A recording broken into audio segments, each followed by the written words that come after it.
नमस्कार. झुंझार न्यूजमध्ये आपले स्वागत.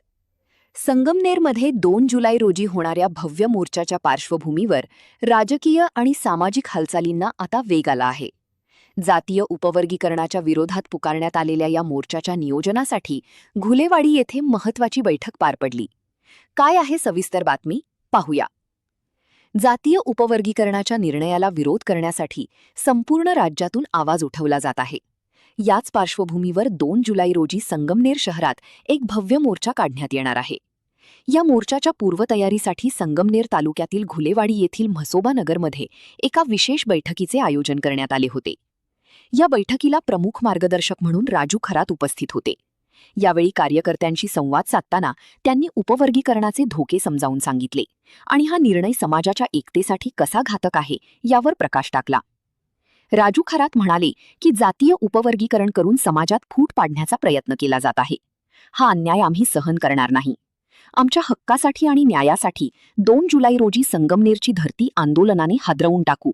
सर्वांनी एकत्र येण्याची हीच वेळ आहे. या बैठकीत उपस्थित तरुणांमध्ये आणि समाजबांधवांमध्ये मोठा उत्साह पाहायला मिळाला.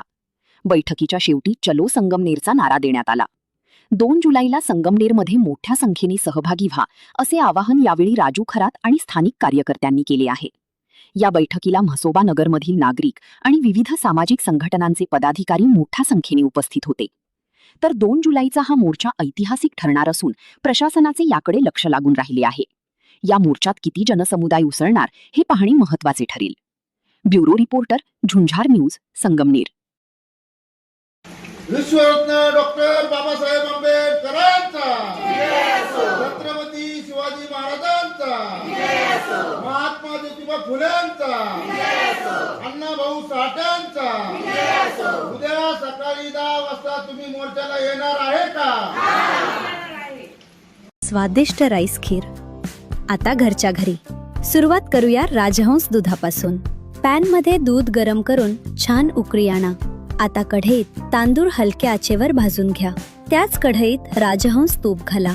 यानंतर काजू आणि बदाम घालून सोनेरी रंग येईपर्यंत रोस्ट करा. भाजलेले ड्रायफ्रुट्स बाजूला काढून ठेवा. आता त्याच कढईत मनुके हलकेसे रोस्ट करा.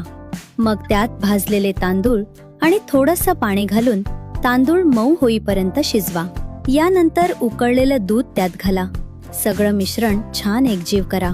आवडीनुसार साखर घालून पुन्हा हलक्या हातानं मिक्स करा. आता रोस्ट केलेले काजू, बदाम आणि मनुके घालून खीर मंद आचेवर उकळू द्या. हळूहळू खीरीला रिच आणि क्रीमी टेक्स्चर येऊ लागतं. तयार खीर बाउलमध्ये सर्व्ह करा. वरून ड्रायफ्रुट्स घालून सुंदर गार्निशिंग करा.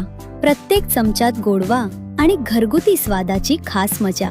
फॅमिली सोबत नक्की एन्जॉय करा ही रिच राईस खीर. राजहंस, चवीत परंपरा.